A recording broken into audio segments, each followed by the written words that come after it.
And thank you, Dan, too. So he always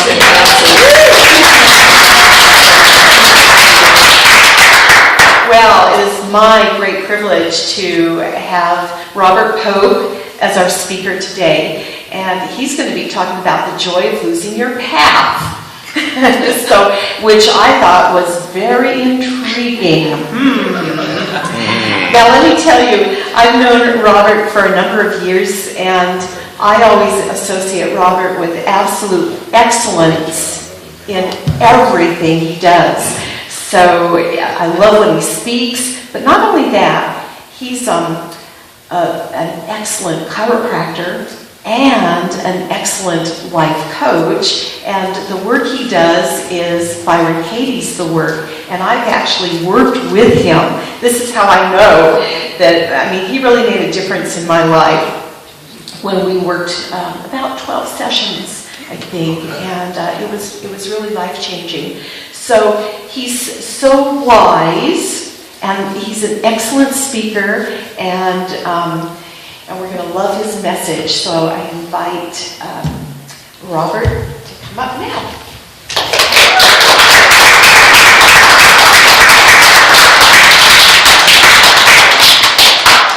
We can talk about the world of expectations. And Sandra set high expectations, the high bar here. So I'm inviting you to look at your lives from a place. First of all, how many of you are here because you have an intention that you want fulfilled today? Just out of curiosity, so why did you come, John? Mostly fellowship. Fellowship. Right. Well, to see my friends, we See our see here friends. often, Social. fellowship, and I knew you were here. I wanted to see you, Carol. Thank you. And what else? The spiritual feeling I get when I come. To be fed spiritually, Yes. to have that uplifting. So in our lives, we have many reasons that we do what we do. When I think probably about 21, I completed my LDS mission and I was home. And the question that was posed to me was, now what are you going to do with your life? And like a very wise 21-year-old, I shrugged my shoulders and, I don't know. I have a clue. And yet, life lifed me. Shortly after I returned home, I was visiting a chiropractor. And as I was visiting him, having some work done on my back, he says, what are you going to do with your life? And I answered that, said, I don't know. And he says, have you ever considered being a chiropractor? And in that moment, like all the bells and the whistles went off inside. And I had this real clear sense, that's what I'm going to do. I didn't know anything about what it took to be a chiropractor. But a week later, I showed up at his office and he handed me a piece of paper. And on the piece of paper, there were 3 colleges, chiropractic colleges. I spent 2 years in northeastern Canada. It's cold. And I looked on the list and I chose the one that was warmest, Southern California. That's where I go. That's how I get to my college. The things that determine what's important, right? Not always. I started being cold. It opened some doors for me as I went through that training. And my life seemed to be going a certain way. It was pretty clear if I stayed on this path that my life was going to be great. Graduated from school, started up in a practice, got married, not necessarily in that order. In 1984, I found myself with an affair, and my life altered. All of a sudden, I was not the person I planned to be. My life had taken me down a different path. And I thought I knew who I was. In that moment, I was clear I didn't. All of a sudden, I had a problem. Problems are not good things to have sometimes, if you think you have to solve them all by yourself. But people kept showing up in my life. And the first question was, do you really know who you are? What do you mean? Of course I know who I am. I'm Robert. I'm a chiropractor. I'm married to Vicky. I've got kids. I'm a good person. It's like, really, do you know who you are? And began another journey inward. Now, at that moment, it's like, oh, I'm going to take on my life's going to be great. Didn't go so well. I found myself years later, my business failing, my marriage failing. And I'm going, what is going on? What is going on in my life? Have any of you ever experienced your life deviating from the course that you thought it was supposed to go on? So I'm not alone. One of the fun part about this journey here is that it brought me to you. 94, I had divorced my wife, and I just had it. I said, I don't know what I'm going to do here. So I just said, I'm gone. I had a girlfriend who was living in New York. She said I could come stay with her. Yeah. Cool. Packed up all my stuff, shoved it in a little trailer behind my car. January, headed out on my journey. I got up 20 miles this side of Rollins, Wyoming, and I hit black ice.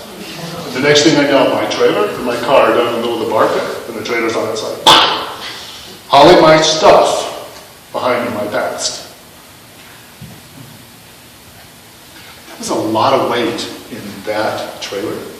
It weighed more than my car. I remember just one moment having to say, what the?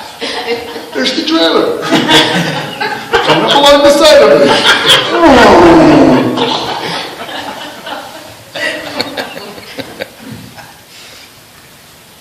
Oh, who would have known? 6 months later, I've had my life in New York, and my sweetheart turns to me and says, love you, get out. I can't live with you anymore. You're consuming me. My life was not going the way I thought it was going to go. I tell the story of watching the Roadrunner and Coyote cartoons. You know how the coyote ends up kind of getting the worst of things? You know, he falls off the cliff and then hits the ledge, and then the ledge breaks down and falls the next level, and then crashes, and finally trips over the edge and down on the ground. Man, and then the ledge. That's where I was in New York. I just killed myself. And I had this little protoplasmic goo in the corner, trying to figure out my life. Devastated. 2 weeks before that, I'd done a particular healing process with a client of mine who, at that time, knew that the path that we'd been on, this alternate path, you know, the path or the life stream that I thought I was born into, the one that had the battle of good and evil, the right and wrong fighting for the good, opposing evil. And we realized in that time that that was not a path I wanted to be on anymore. I remember choosing to step into a different life stream, one that was free of all of that, and I had no idea what that was. And with, like I say, 2 weeks later, everything that I knew ended. But as I sat there dealing with my life, what am I going to do? What am I going to do with my life? I tuned in and started to ask, how many of you have had an opportunity to tune in and connect in with Source and kind of get some direction? At some point in time, it was clear I didn't know the way. And all I really wanted to know in that moment is, where should I go? And like there are two thoughts, two options came in really clear. One was Minneapolis, St. Paul area. I'd been teaching seminars and doing some workshops there. I had a little community friends. I could go there. The other was return to Utah. Now, I've been living in Utah County, but the Spirit said very clearly, he says, don't go back to Utah County. Find a place in Salt Lake on the Upper East Side. Okay. So I pondered the two choices, and since I still had my license to practice here, and my children were here, I thought it would be a good thing to come back. So I found myself driving my stuff back home. Now we drag our past behind us. I should have just left it in Rollins. It would have saved me a lot of hauling back and forth. And I stopped in Park City and pulled out a newspaper looking for a place to rent. There was an apartment for rent. Called it up, and it was up in Olympus Cove. I went over and saw her, and she said, yeah, you could live here. 6 weeks later, I found myself in Unity. Now, I didn't realize at the time that the journey I was on was to bring me out of the world of duality into the world of unity, or into the world of oneness. And as I was pursuing that particular journey, I came across the work of Byron Katie and the Course in Miracles. They became these intricate parts of my life. Some of you know Patricia York. Yes. She was my partner and teacher and mentor in many, many ways. And as I began to learn, see, I saw that the journey that I was on, the path that I was on, was never going to bring me peace. The one that had me fighting against the evil in the world. One where I was seeking to be loved, trying to be good enough, trying to be important, trying to make a difference in ways that I thought I knew what that was. Now, if you look at your lives, you'll probably see that there's been times when you knew what you should do and how your life was going to go. I mean, when you got married, thought, oh my gosh, this is going to be heaven. No. Carol thought it was going to be heaven. How was this going to be heaven? It's heaven for me. Sometimes. I'm always grateful when it turns out What does it have to do heaven. with you? Thank goodness. She's learned her lessons very well. So, as I was looking at my life in this, you'll probably look at your life, you'll see that what shapes your path and shapes your course in life, it's been trying to overcome the concerns that you've been operating inside of. When I work with my clients, invariably, the thing that's causing them stress, the thing that's causing them pain, stopping their lives from being great, having the relationships of their dream, the employment of their dreams, having the experience of fulfillment, has always been a concern or a myriad of concerns based on their past. I had this concern for being important because I didn't believe I was. I became a doctor, a chiropractor, not a real doctor. Almost important. I'll let it go. I found extraordinary women to have in my life. And I thought, oh, that's going to be enough. But the drive for me to be important kept me from actually knowing the truth. Because I kept striving for something that was achievable somewhere out here. I also had this concern, I didn't want to ever look stupid in my life. Do you ever have that fear that you're going to look stupid? Stand in front of an audience and say something really weird, and then afterwards go, what the heck did I say that for? So I became smart. You know, it's like one of my strong suits. It's like, I'm going to deal with being the smart kid in the room. So I had to know all the answers, had to get high grades on all the tests. If that happened, then I was fine. But if I didn't do that, my life just went. I was just so hard on myself. What are some of the concerns that you deal with? Any thoughts? Grandkids. What about the grandkids? Where they're going to live. Okay, so the security and safety of your family. Yeah. That's one of the concerns that human beings all have in common. Our security and our safety. What's some other concerns? Financial survival. Financial survival. Yeah. Do any of you have any other of you have financial concerns or worries? Just you and I.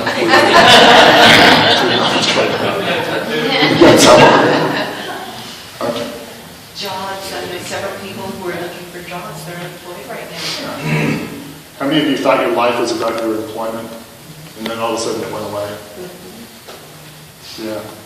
Yeah. And by the way, thank you for sampling unities across the nation. Let me know how we do. You could be unity samplers. That's a good thing. Yeah. Best unities. A guide to the best unities. Darn, we should have had a potluck today.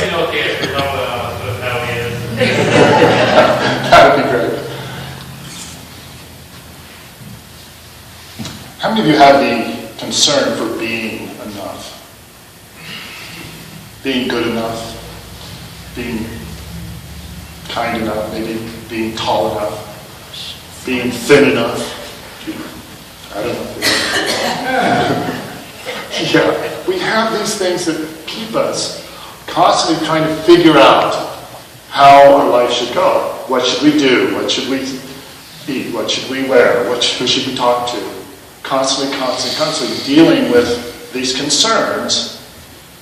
And we believe that as long as we have these concerns and we continue to work through those concerns, then, finally, my life will work out. When I've completed all of that. And I know I'm important enough. I know that I'm strong enough. I know I'm smart enough. I know I'm safe financially. And my kids have a home. And my grandkids are given. Then my life would work. But I'd like you to consider that those concerns, that very thought, is what's in the way of you experiencing the fullness of peace and joy and heaven on earth. That the only thing that keeps you from the awareness of the perfection of who you are is the belief that you're not that. Now you have lots of evidence that you're not good enough. Because if you keep going to your past for the evidence for how powerful or good or perfect you are, you'll probably find yourself coming up short. When I realized that as a human being, I suffered from lying, cheating, stealing, withholding love and affection. When I saw that that was what it was often as a human being, it kept me from the experience of the truth.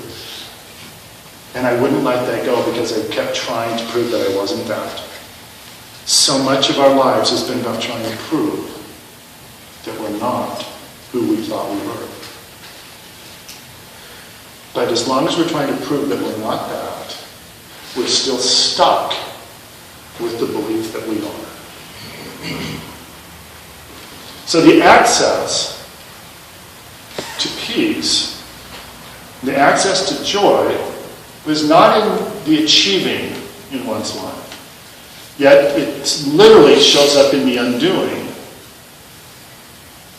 of the beliefs and concerns that keep us separate, keep us from knowing at the very core. See, you think on maybe one level that you created you. I'm sure that you've been your teacher for a long time. I taught myself that I wasn't important. I taught myself that I wasn't enough. I taught myself that I was a pretty rotten scoundrel. Good times. And I taught myself strategies to look good. Strategies to survive. But I taught me those things. And I had an idiot for a teacher.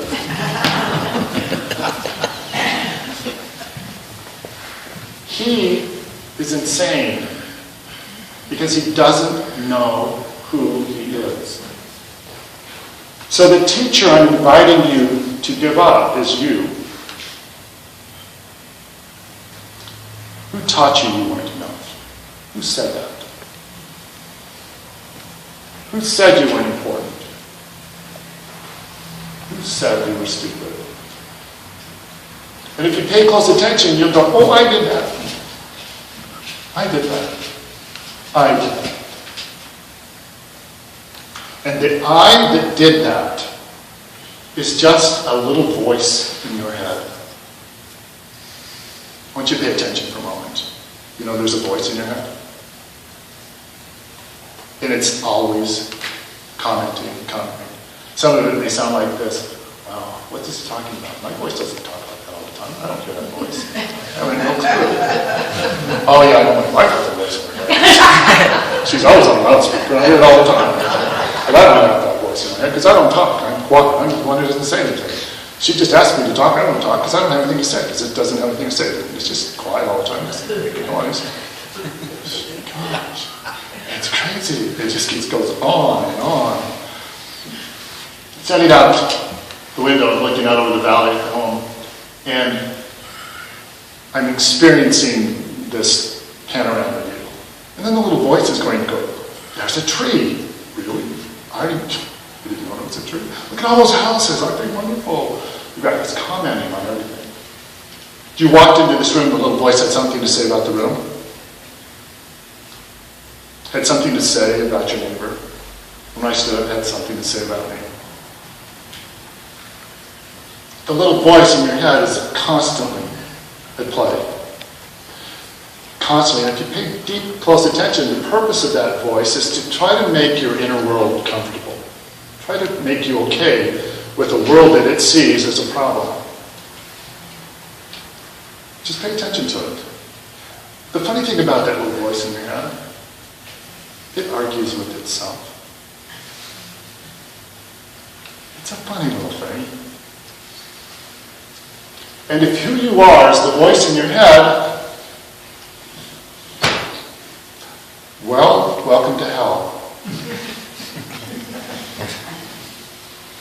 But I'd like you to consider that you're not that voice in your head. That voice in your head is concerned about your security and your safety and your looking good. It has this concern for you being right and avoiding being wrong. It wants you to win at the cost of others losing. It's very, very good at justifying your existence and your behavior and your life being the way it is. And ultimately, the very deepest core of this voice, the greatest gift this voice can offer you is that you can be a victim of life. Yeah. I don't have to be responsible. I'm a poor victim. I'm a victim of my past. All those horrible things I did, all those things that happened to me. Remember the trauma and the turmoil when my babies died. It's like, oh my gosh, I didn't think life was ever going to be that. And then life goes on. But my little voice had something to say about it. And I thought that if I listened to that voice, my life would work. But that's not. That voice is crazy. Do you get that that voice is crazy? Anybody doubt this? And if you don't believe it, just take it out of your head and embody it in the person next to you. And let that person sit there and talk at you like that all day long. At some point in time, you're going to turn and go, what the hell? What are you doing? Go away. I don't want to be friends. Or you can begin to get that you necessarily don't have to be in the sense of believing that the voice in your head is you. Try on you're not the voice in your head. It's just the voice in your head. But it's not you. It's not who you are. You're the one listening. Who you are is the one listening. And then it talks. And it's not going to shut up. It's not shutting up. The question is, are you paying attention to it like it knows what it's talking about? Or could you consider it's not who I am? And it's not my guide. It's not my teacher.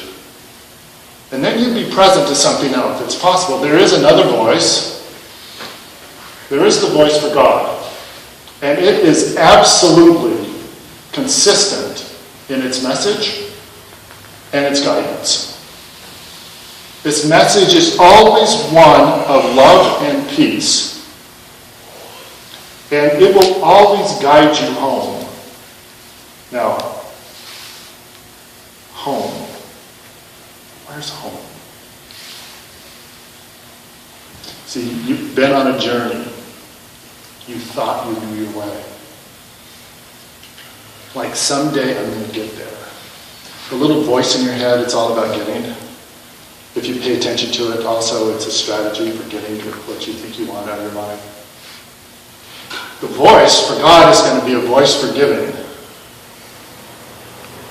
The voice of extending love.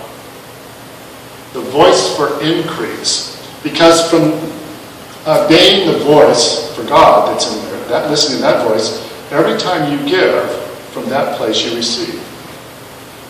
And it's never a loss, but always an increase. Because love, the law of love, says when you give away, you receive. And the more that you give, the more you extend love, extend forgiveness, extend peace, the more you experience the love, the peace, the joy. But you have to be willing to kind of give up something. I'd like you to consider that the thing that you may want to start giving up is your idea of where you're supposed to get to and how to get there. When Sandra asked me the topic of the talk, I said, I want to talk about the joy of losing your past. And Sandra heard the joy of losing your path. And I saw that on the bulletin a few weeks ago, and I go, that's very interesting. I think I can use that. Because literally, I'd like you to consider that you don't know the way home. But the voice for God knows. And if you would step back and disassociate from the voice in your head that is the chatterbox, the one that's keep telling you what you should do, or ought to do, or need to do, or must have. Remember, it's insane.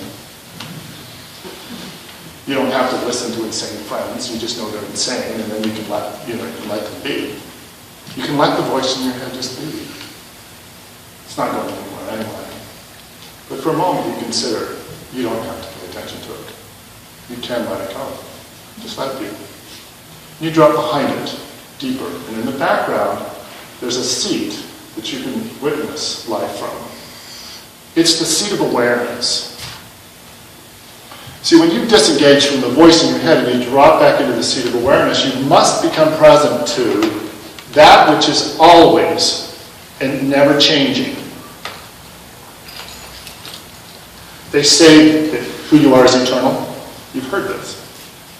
And you go, where is that thing that's eternal, that's never changing? And it's simple. It's simply that which is aware. What you're aware of changes. But the fact that you are aware, it never changes. Even when you're sad and angry and upset and lonely and depressed, you're aware that you're sad and lonely and angry and depressed. When you're enjoying, you're in peace and you're in service, you're aware that you're enjoying service and peace. The fact that you are aware never changes. And if you begin to see that who you are is that which is aware, you'll find a place that's constant and eternal, and it's here, now. Oh, you've been on a journey. We've all been on a journey. We've been on a path. We've been a path of our own understanding, our own awareness, and our own making. And the moment you're willing to let that be, just for a moment, drop your concerns. So I'm going to take a few minutes. I'd like you to just close your eyes for a minute. Imagine yourself as a pearl in the center of a very, very, very large onion. Now, being the pearl in the center of a very large onion could be a very cozy place to be. But you may notice that eventually that pearl in the center of that could feel a little bit constricted and constrained by each layer. So as you begin to notice the nature of the layers, now these are the layers that you have built out of your concerns, out of your problems, out of those situations in your life. that has it appear to be the way it is right now. But they're just concerns, and problems, and situations. And mentally, you've been attached to each one of those. You've got really personal with each one of those layers. You know, they become your home, your comfort zone. But for a moment, I'm going to invite you to look at the first layer out from that pearl. And with your brilliant mind and imagination, dissolve that layer. Just disappear. Because you let go of the belief that you needed it. That may be the concern for being enough. Maybe something else, whatever's there for you. And then move to the next one. Notice what's there. The first thing that pops in your eyes. So what's that layer? What's the concern associated with that layer? And then just keep expanding and expanding one by one, disappearing each of the layers. Each one of those layers. Now remember, because you've been a pearl in the center of this thing, you've been looking out at a world that has been distorted by those layers, those coverings, those lenses, if you will. And as you disappear each layer, you start to see more and more clearly the world the way it actually is. Not the world that you've been imagining, not the world that you made up, or that you have been looking through your lenses of perception, but actually a new world. But it's always been the real world, because you let each let go, and each let go. And if you notice as you do that, you may experience speed more freedom. There's more expansion, and the sense of the size of the pearl begins to grow. Your capacity to be with life as it is and as it is not increases with each layer that you let go as a concern. The problems concerning your health, the problems concerning your finances, the concern for your security and your safety. And if you let all of that go, you may notice that what you're left with is being present right here, right now. And if you're freely undone, if you begin to really be responsible to undo those concerns, all you will ever be left with is this present moment. And then you'll find that the journey, the only journey that we have, as Jesus said in the Course in Miracles, you're on a journey without distance to a place you never left. It's my prayer that you find the peace and the joy of being wholly present, because this is it, folks. This is heaven on earth. And it's only a thought that would take you away from that. And I love you, and thank you for letting me share with you today.